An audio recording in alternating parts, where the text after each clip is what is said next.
Jérémy Doku, Dieu merci, je m'en suis bien sorti. Je suis choqué. L'équipe, ce soir, on est au Clermont Foot pour assister à la 23e journée de Ligue de BKT entre le Clermont Foot et Rodez. Ça va être une grosse rencontre parce que Clermont a besoin de points. Mais aujourd'hui, je suis là pour Vital Nsimba. Je veux tout savoir sur lui. Tous ses moments forts, sa carrière, la sélection, tout. Ses blessures. Voilà. Aujourd'hui, le concept est simple. On va le suivre et on va assister à une bonne rencontre. J'ai mon petit badge d'accréditation, comme un pro. Et on est parti.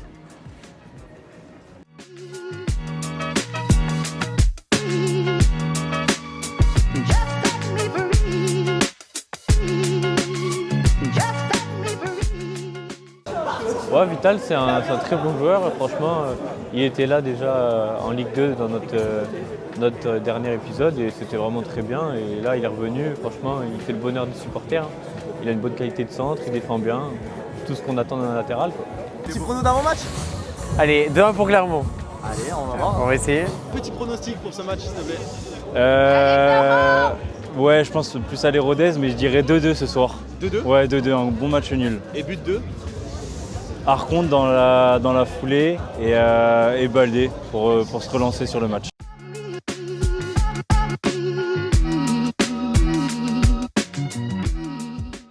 Bon, là, on découvre un peu le stade. Hein. Il est pas mal. Hein. Franchement, c'est pas mal. J'étais un peu perdu. Mais pour accéder au stade, je vais suivre quelqu'un qui a un peu plus d'expérience que moi. C'est beaucoup plus judicieux. Tu es obligé de descendre à travers la tribune. D'accord. Là, c'est un peu plus long. Ok, bah, je vais longer. On est au cœur du match. Il n'y a pas plus au cœur du match. Donc là, je vais vous montrer un peu l'échauffement, les deux échauffements.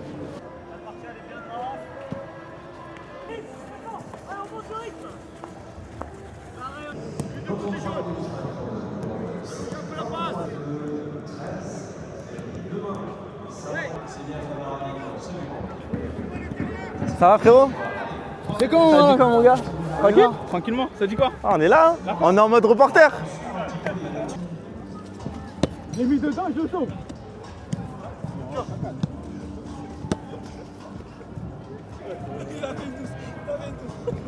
Ah non, j'ai compris une touche. Ah, t'as dit un contre un, j'ai compris une touche. Putain les gars, j'ai envie de rentrer sur le terrain. Passement de jambes, tout. Mais non, c'est pas possible. Ah, y a un truc les gars. Il y a un truc. Ils sont là les supporters. Hein. Ils sont là. Donc là c'est le COP, juste derrière moi. Voilà, des supporters de Clermont. Ils vont aller dans quelques secondes. Je vais vers là-bas je pense.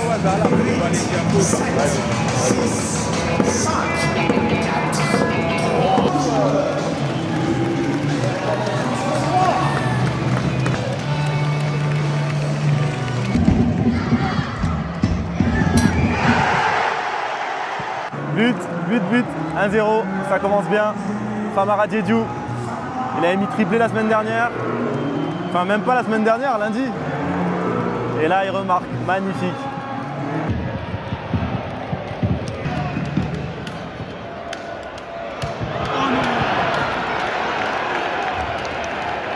Égalisation de Rodez à la 45e minute. L'arbitre il avait le sifflet à la bouche. Ça y est, Vital est parti s'échauffer. J'espère qu'il va rentrer.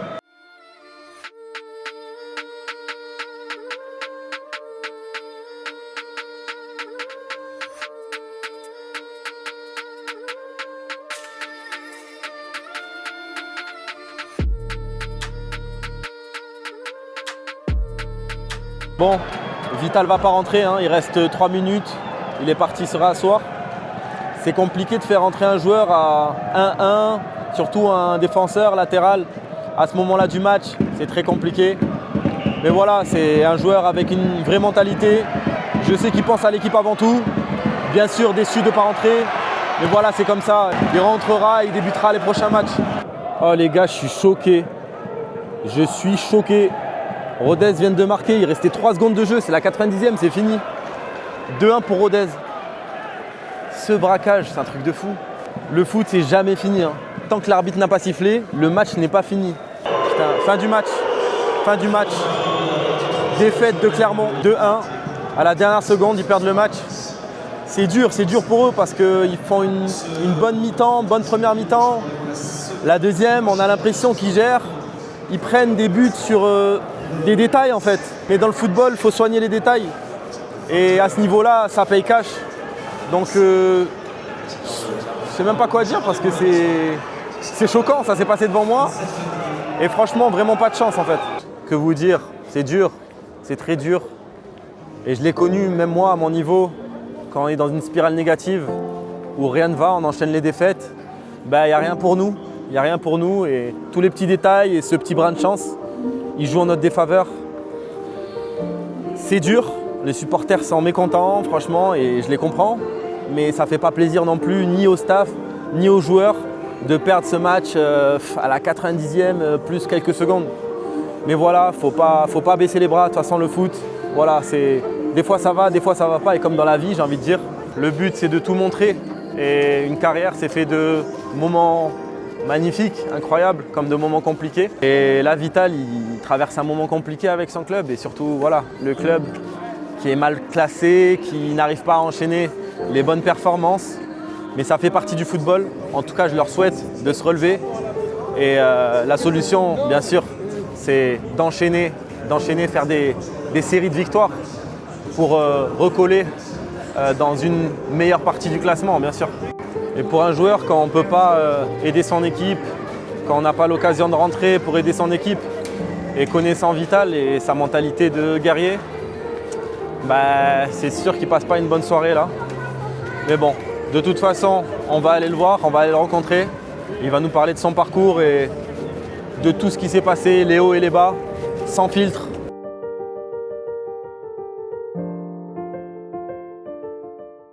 Vital, à chaud comme ça, réaction d'après-match. Vous avez perdu le match sur rien à la toute fin de match. Qu'est-ce que tu en penses? Comment tu peux l'expliquer? Ouais, scénario catastrophique pour nous. Là en plus on joue notre survie là, sur cette fin de saison. Donc prendre un but comme ça à la dernière minute alors que tu peux prendre un point, c'est dur à avaler, mais bon, on va garder le moral, il reste 11 ou 12 matchs encore. Donc on va tout faire pour maintenir le club, c'est important. Bien sûr. Quand tu es dans une spirale négative comme ça, qu'est-ce qui peut faire que tu sortes la tête de l'eau? Le travail. En vrai, il n'y a que ça de vrai, c'est se retroucher les manches, travailler dur, encore plus. Et après là, dans notre situation, nous, c'est les qualités d'homme. Hein. Comme on dit, il faut poser ses couilles sur la table. Et voilà, dans notre situation, c'est même au-delà du foot. C'est bien beau de bien jouer, mais il faut un plus, quoi. Bien sûr, bien sûr. Il faut un plus. On va revenir sur ton poste. Aujourd'hui, tu es latéral gauche. Ouais. Bon, dans un dispositif, dans une défense à 3, tu serais amené à être piston gauche.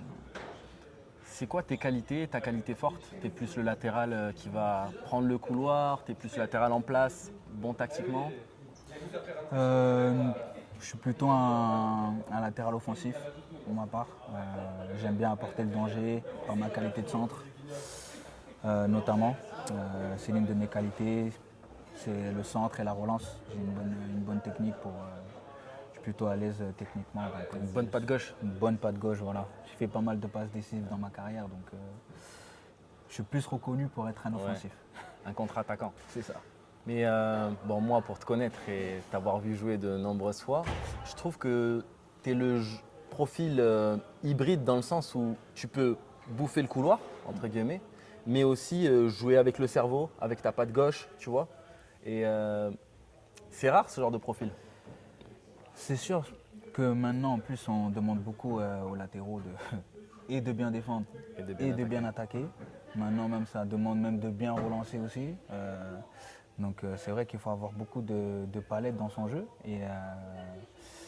Et c'est vrai que force est de constater qu'on n'a pas le choix. Vraiment, on est vraiment maintenant dans un football de course où il faut emmener beaucoup de courses, il faut être prêt physiquement, il faut être affûté. Donc on essaye d'avoir tout ça, c'est primordial. Est-ce que le football il a vraiment changé? Toi tu as débuté maintenant il y a plus de 10 ans en professionnel. Ouais. Est-ce que tu vois vraiment la différence, notamment dans les courses à haute intensité ou je sais pas? Honnêtement, oui. Ne serait-ce que dans l'aspect physique, déjà, parce que quand moi j'ai commencé, il n'y avait pas les GPS. Ouais. Les Donc, datas. il n'y avait pas les datas, c'était vraiment, même un recruteur ou les joueurs, quand ils regardent les matchs, c'est vraiment à l'œil nu. Ouais. Ok, si un joueur il est bon, il est bon. Ouais, qualité pure. Voilà. Mm. Là maintenant, on va plus se baser sur des datas. Ah ok, il a fait tant de sprints. Ah, c'est un bon joueur. Ouais, il a fait tant de... Alors qu'avant, c'était plus vraiment, on regardait le match et on pouvait décrypter quand quelqu'un était bon ou Ouais, pas. tout à fait. Mais quel regard justement tu as sur ce changement-là? C'est positif ou ça gâche un peu la beauté du foot? C'est à la fois positif et à la fois dommage. Parce qu'on regarde plus vraiment maintenant l'aspect pur du joueur. On va plus se concentrer sur l'aspect physique du joueur ou par rapport au poste et plus vraiment sur les qualités intrinsèques du joueur. C'est ça D'accord. qui est dommage, je trouve. Tu débutes à Bordeaux. Mm. D'ailleurs, moi, je t'ai connu là-bas. Je me rappelle, je t'ai appelé à l'essai et tu étais là, génération 93, avec notamment des Pierre Lesmelou, enfin Exact. plein de joueurs. Qu'est-ce qui fait que tu signes pas pro à Bordeaux? Oh. Ce qui fait que je signe pas pro à Bordeaux, c'est pas mes qualités footballistiques. C'était vraiment là à Bordeaux, je signe pas pro, c'était vraiment pour autre chose, c'était plus en dehors de terrain. Ouais. J'avais un comportement, enfin, j'étais pas quelqu'un qui faisait des bêtises ou quoi, Oui, bien mais sûr. j'avais un comportement nonchalant qui avait tendance à déplaire au coach. Et je pense que c'est essentiellement pour ça que je ne suis pas passé, c'est pas par rapport à mes qualités Ouais, bien sûr. footballistiques. Ça a été une grosse déception, c'est ton Très- club de cœur, Très grosse. tout le monde le sait, je pense. Comment tu rebondis? Est-ce que ça a fait un effet positif pour te réveiller ou alors un peu la tête dans le guidon, j'ai envie de dire? Au début, franchement, la tête dans le guidon, parce que là, c'est un rêve qui s'écroule. Et après, ça m'a servi de moteur. Hein. En vrai, ça m'a servi de moteur parce que je me suis dit, ben, la première chance, elle est passée. Et vu mon parcours, d'où je viens d'Afrique, mes parents, ils ont galéré pour qu'on vienne en France, pour qu'on ait un peu cette vie, pour essayer de bien s'en sortir. Bien sûr. Et j'avais eu l'impression de les trahir aussi, en signant pas pro à Bordeaux. Et du coup, il fallait se retrousser les manches pour essayer d'aller dégoter un contrat professionnel. On va dire que j'avais pas le choix. Ouais, parce que les gens le savent peut-être pas, mais tu as fui une situation très compliquée en Angola. Tu es angolais-congolais. Angolais, ouais. C'est vrai que quand on vient de là où tu viens et arriver là où tu es, c'est une belle réussite, mais sur le chemin, il s'est passé plein de choses. C'est sûr. Tu es notamment passé par la réserve de Guingamp. Je pense que l'équipe première était sous les ordres de Gourvenec. C'est ça. Ouais. C'est ça, ouais. C'était une bonne expérience aussi. Qu'est-ce qui fait que ça marche pas? C'était une bonne expérience. Et comme on dit, des fois,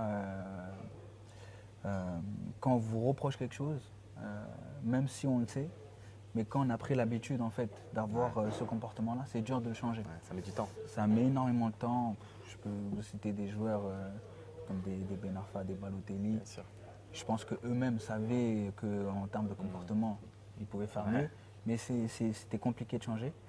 Et du coup, à Guingamp, j'avais eu un peu les mêmes problèmes, un peu moins, mais mon côté nonchalant ressortait quand même toujours un peu. Chasse le naturel, il revient au Et galop. exactement, exactement. Donc même si j'étais performant avec la réserve, même très très performant, mais quand je montais en pro, j'avais toujours cette facilité-là et du coup ça plaisait pas forcément. Cette parce que- nonchalance. Exactement. C'est parce mal que perçu. ils pensaient que j'étais là un peu pour chambrer, alors que pas du tout, c'était juste mon style qui était comme ça. Donc je pense la claque de Bordeaux et celle de Guingamp, ça m'a vraiment fait prendre conscience que bon mon gars, C'est maintenant. Ça y est. faut que tu arrêtes les bêtises là 2 Et le fois. premier train, Premier train, deuxième train, faut que tu arrêtes les bêtises. Donc là, c'est aussi la déception de mon père en fait, qui a fait ah d'accord, que là, tu t'es réveillé. ouais. Vous avez eu une discussion Ouais, on a eu une discussion. Franchement, cette discussion-là, à vie, je la garderai parce que je crois que je ne l'ai jamais vu aussi déçu. Et honnêtement, c'est là où j'ai vraiment pris conscience du truc, où je me suis dit, bon, si j'ai la chance de retrouver quelque chose, il ne faudra pas que je blague. D'accord. Il ne faudra vraiment pas que je blague. Chose faite, tu rebondis à Luçon. C'est ça. C'est peut-être pas un club professionnel, mais dans une trajectoire comme la tienne, c'est un bon choix. Ouais, ça reste une évolution en soi, parce que je pars de la réserve à Bordeaux, qui était en CFA, pour ensuite aller à Guingamp, mais ça reste de la réserve encore en CFA2, pour au final aller en national. Donc, pour la suite de ma carrière, c'était vraiment bien, parce que j'allais connaître le niveau vraiment semi-pro, et après, il n'y avait plus qu'à, on va dire. Petite précision pour ceux qui nous regardent, CFA, donc c'est N2 actuel, N2 actuel. CFA2, c'est N3, et donc national, c'est national 1. Parce qu'il y a plein de Exact, gens qui le exact, savent exact, ça date. Hein. pas. On est des anciens maintenant. Ok, Luçon, ça se passe super bien. Tu as un coach qui aime le jeu, et toi, tu aimes ça, Exactement. donc t'arraches tout. Honnêtement, j'ai eu de la chance parce que de base, ça ne devait pas se faire. D'accord. De base, pour la petite anecdote, en toute logique, je devais signer à Strasbourg. D'accord. Tout était quasiment fait pour signer à Strasbourg, mais sauf que Strasbourg, ils ne savaient pas s'ils restaient en national ou s'ils descendaient D'accord. administrativement. Finalement, ils ont fait un rétropédalage. Ils m'ont dit, bon, viens à l'essai quelques jours. Je suis parti. De toute façon, j'avais rien. Ouais. Foutu pour foutu. J'avais pas le choix. Ils m'ont dit, de base, c'était un contrat. Pas de contrat, viens à l'essai, on y va. Tu vois, j'avais rien. Du coup, on y va. Et au bout de 2-3 jours, je fais des essais 2-3 jours. Luçon, il m'appelle. Il me dit, écoute, on fait la prépa dans 3 jours. Et on te veut avec nous, tout ça et tout, contrat fédéral. Direct. C'est maintenant ou jamais. J'étais à Strasbourg. Donc du coup, j'ai dit à Strasbourg que je ne pouvais pas signer avec eux. Ouais. Et du coup, dans la foulée, je suis parti signer à Luçon. D'accord. Ok. Luçon, ça se passe bien. Et l'année d'après, tu vas à Bourg-en-Bresse. C'est ça. Ligue 2. Ligue 2, premier contrat pro. Ça y est, on est dedans là. On est dedans. On est dedans enfin. La consécration que je pense que tout enfant rêverait d'avoir. Ouais, tout enfant. Avoir un premier contrat professionnel. Honnêtement, ils m'ont fait un contrat de 1 an de base au début. Mais pour moi, c'était comme une victoire. C'était magnifique. C'était déjà. comme une victoire. J'allais enfin connaître le milieu professionnel. Et après, comme on dit, hein, une fois que tu es, c'est bien. Il faut rester. Et après, il faut rester. Et vu que j'avais qu'1 an, il fallait prouver. J'avais pas le choix. J'avais pas le choix. Il fallait prouver. 21 ans, il fallait montrer mes qualités. Bien sûr.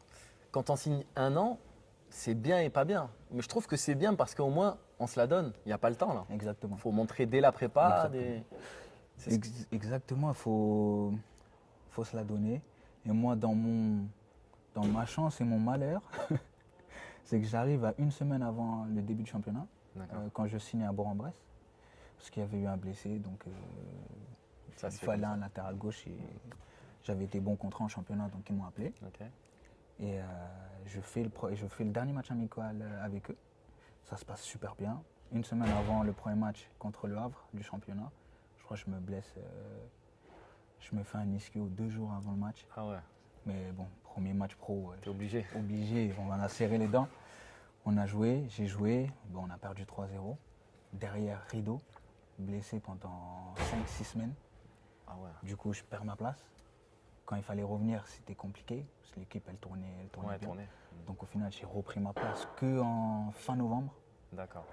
Et après, depuis fin novembre jusqu'à la fin de la saison, plus bougé. Et après, j'ai eu ma prolongation. J'ai prolongé 2 ans plus tard après. Tu as dit que tu t'étais fait un ischio. Je vois plein de joueurs à la télé qui jouent strappé, tu vois. Et la question que je me suis posée, c'est est-ce qu'en professionnel, on est à fond, on est à 100% de nos capacités? Parce que pour moi, quand tu es en pro, tu ne peux pas ne pas être à fond. L'intensité est trop élevée, tu vois. Mais c'est juste ma conception à moi, tu vois. Qu'est-ce que tu en penses? Honnêtement, je pense que si tu fais le tour, on peut demander à tous les professionnels. Je ne pense pas qu'il y en ait un qui va te dire que toute ma carrière, j'étais à fond. Impossible. Impossible. Sans blessure, on a toujours quelque chose. Après, bien sûr, il y a des blessures où on ne peut pas jouer. Tu te fais un ischio, bien sûr. un croisé, c'est rédhibitoire. Mais voilà, des petites blessures ou une petite entorse où on peut serrer les dents, tu strappes et on y va, on joue. Il y en a plein. Plein. Et comment tu estimes que tu peux serrer les dents ou alors que là, bon, faut que je me préserve? Après, ça, c'est vraiment tout à chacun en vrai. C'est comment chaque individu peut résister à la douleur. Ouais.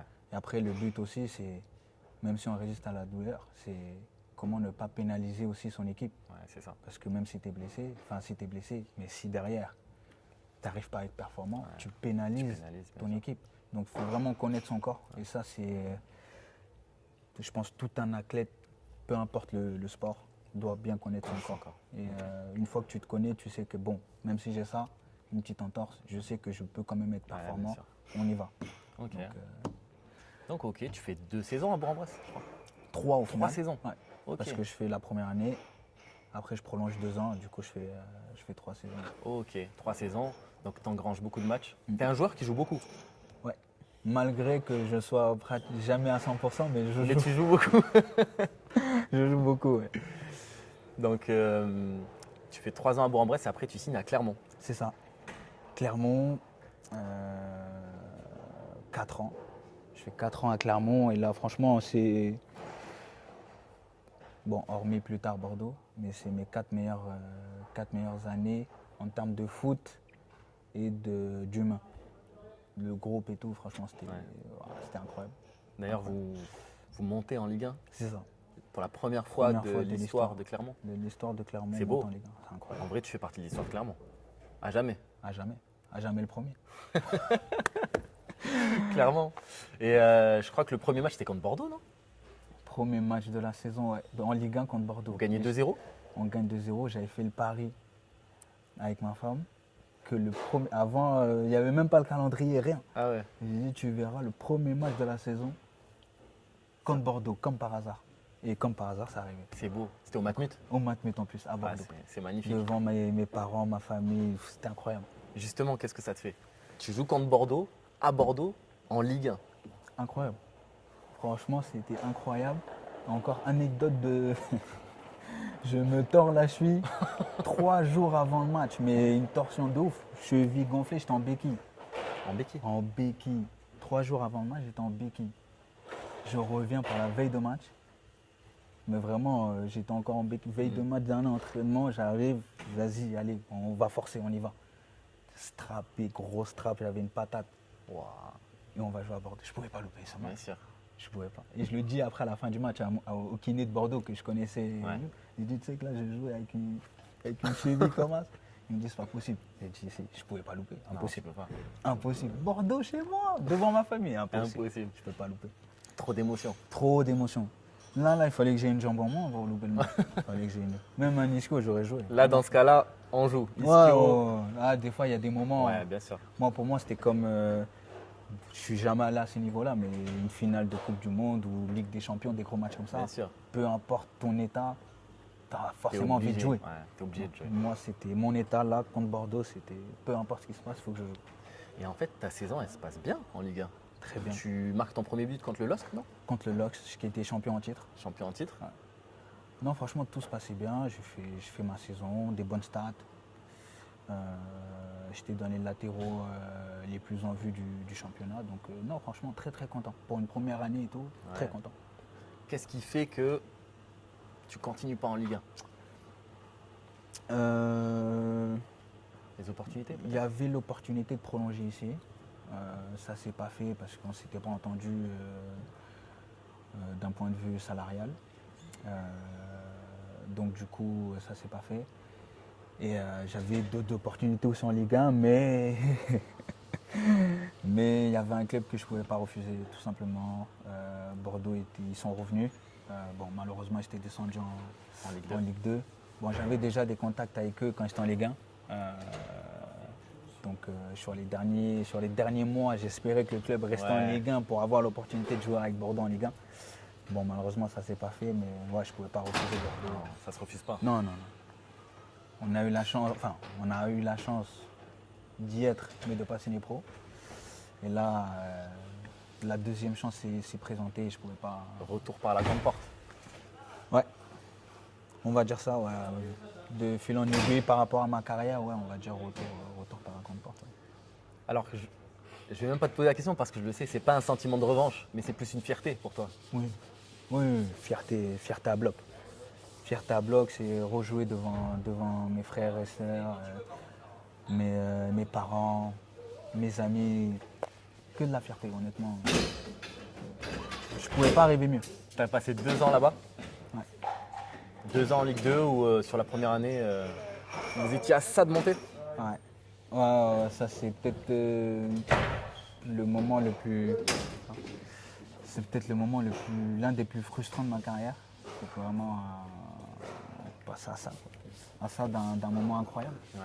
Mais bon, c'est comme ça fait partie aussi d'une carrière de foot. Donc faut savoir se relever. Bien sûr. Bien sûr, bien sûr. Et du coup, après ces 2 saisons, tu as un passage à l'étranger et tu reviens à Clermont. Ouais. C'est ça, je reviens On à y est, Clermont, on est on y est. Compliqué parce que j'arrive en cours de saison déjà fin octobre. La saison est déjà lancée, tout ça et tout. Donc j'arrive pas, on va dire, dans les meilleures conditions. Bien sûr. Mais voilà, c'est un club que je connais, où j'ai fait des grandes choses. Et maintenant, le but, c'est d'aider le club à se maintenir dans un premier temps. Et après, on verra ce qui va se passer. Je sais à quel point c'est un club qui t'est cher aussi, Clermont. C'est un club qui t'a donné ta chance, qui t'a fait connaître l'élite du foot. Donc je doute même pas que ça va bien se passer. Ah, mais de toute façon, je suis toujours quelqu'un de positif, donc je sais que ça va bien se passer. De toute façon, j'ai 2 maisons, Bordeaux et ici. C'est vraiment les 2 clubs qui sont dans mon cœur, donc je ne vois pas une descente. En vrai de vrai, ce serait vraiment un truc. Je ne sais même pas si j'arriverai à m'en remettre, mais Bien sûr. il faut vraiment tout faire pour maintenir le club, c'est important. Bien sûr, bien sûr. J'ai une dernière question pour toi, Vital. Bon, tu sais, j'essaye de donner des conseils aux jeunes et on partage le même poste. Si tu devais donner un conseil à un jeune latéral, ou allez, on va dire même un jeune joueur qui veut réussir dans le foot, qui n'est pas dans des structures professionnelles, qui est en amateur encore, allez, on va dire il a 15-16 ans, tu lui dirais quoi?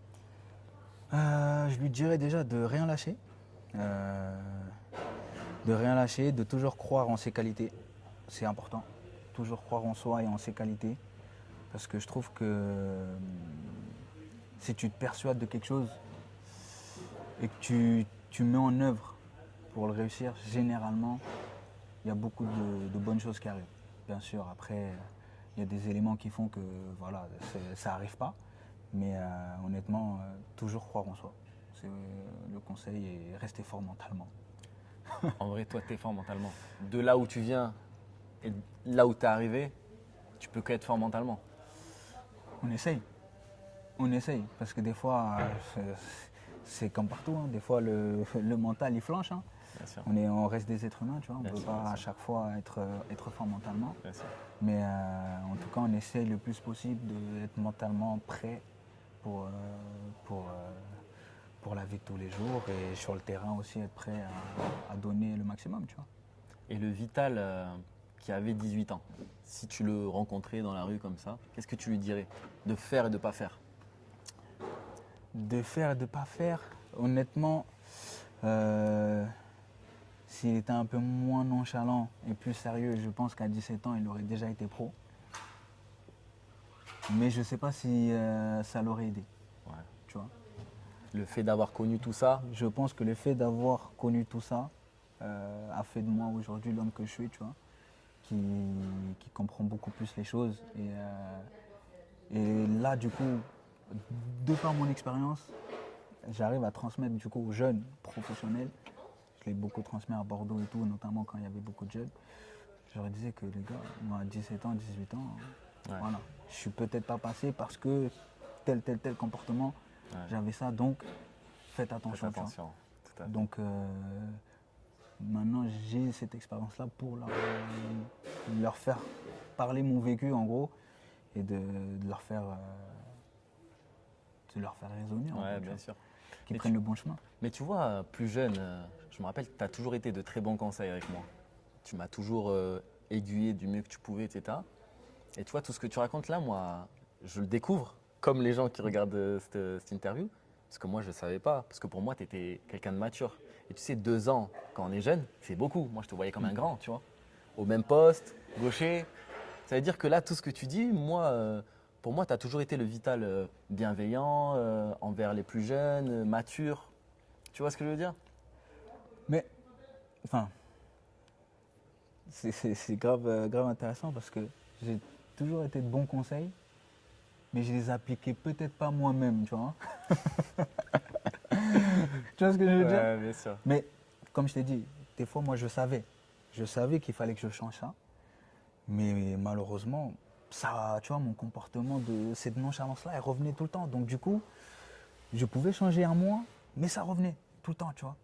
Donc il me fallait, pour ma part, tu vois, il me fallait ce déclic-là, Ouais.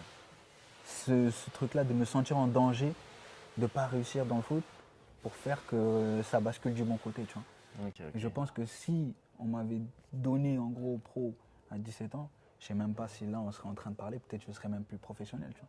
J'aurais peut-être eu une carrière, j'aurais signé pro peut-être à Bordeaux à 17 ans, mais peut-être à 20 ans, 21 ans, Ouais, j'aurais pas fait l'enfeu. c'est vrai, c'est possible, c'est possible. J'aurais pas fait l'enfeu. C'est même une certitude. Parce que je me suis dit, c'est bon, 17 ans, signez pro. Je suis pro, les gens ils veulent quoi? Laissez-moi être nonchalant.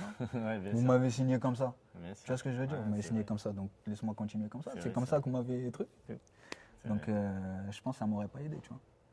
En tout cas, ta carrière, moi, je la trouve belle personnellement. On n'en a pas parlé, mais tu es international congolais. Ouais. Tu as connu la Ligue 1. Enfin, tu as fait de belles choses. Moi, ce que je peux te souhaiter, c'est que le meilleur, mais en dehors du foot. La santé et que le meilleur parce que. Ouais, la santé, c'est important. C'est Exactement. important. Parce que tu es une bonne personne. Même en dehors de la caméra, tu sais très bien. Tu sais déjà. Non, c'est ça, Mais on se sait. je te souhaite le meilleur, frérot. Merci de m'avoir accueilli dans ton club. Non, normal. C'était Normal, une- on est ensemble. Une bonne première expérience pour moi. J'avais tout, l'accréditation, tout. On t'a mis, voilà, en vie Carré. carré, bien tout comme il faut. Exactement. Bon, il n'y a pas eu la victoire, c'est dommage. C'est pas grave, la prochaine Mais bon, fois. La prochaine fois, ouais. Et nous, on se revoit bientôt pour un prochain épisode. Mon gars, force à toi en tout cas. Merci, frérot. On se tient. J'allais te dire au revoir, mais attends. Question bonus. Je suis obligé. Même si on s'est déjà check et tout, je suis Ouais. obligé de ressortir la caméra pour poser cette question. Vas-y, pose-la, gros. C'est qui le joueur qui t'a fait le plus souffrir en duel? Waouh. Ce sera peut-être pas une surprise pour certains, mais moi je dirais Hakimi. Achraf Hakimi. Achraf Hakimi. Match aller contre le Paris Saint-Germain, on en prend 4. Ouais, très fort. Très très fort parce que volume de course, il n'est jamais fatigué. Techniquement, c'est propre. En fait, il t'use. Il Ouais. t'use par ses courses, en fait. C'est à l'usure. Ouais, à l'usure, franchement, moi, j'ai jamais vu ça. Tu penses qu'il est fatigué, mais toi, tu es fatigué, mais lui, il n'est pas fatigué. Lui, il va continuer à courir aller-retour, aller-retour, aller-retour. Il a 20 poumons, c'est Ouais, incroyable. c'est incroyable. Et pourtant, j'ai eu des joueurs, j'ai Bah, eu des ici- Renato Sanchez, j'ai eu des Doku. Jérémy Doku. Jérémy Doku, Dieu merci, je m'en suis bien sorti. Parce que Et lui, quand tu peux finir sur des élites. hein. Ah, tu finis sur YouTube directement. Non, franchement, contre eux, j'avais été bon. J'avais été bon contre lui. Et ouais, j'ai eu des très très bons joueurs. Dieu merci, voilà. Je t'en ai bien sorti. Mais Hakimi, ouais, c'était vraiment le mec. Tu sors, t'es rincé. Ouais, c'était vraiment le mec le plus relou. Ouais, de loin.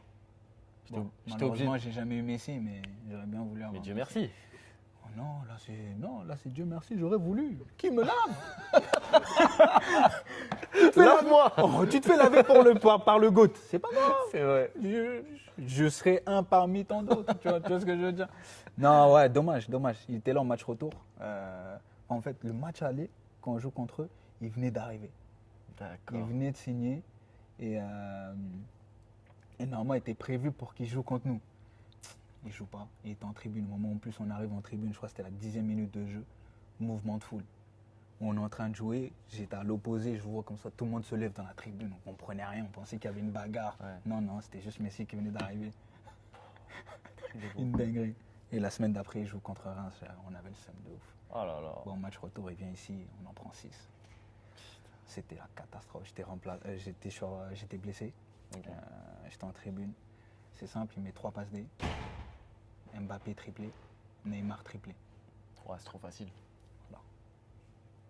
Pour certains, il y a Ouais. football et Et football. football. Pour certains, c'est facile. Hein. Nous, on souffre.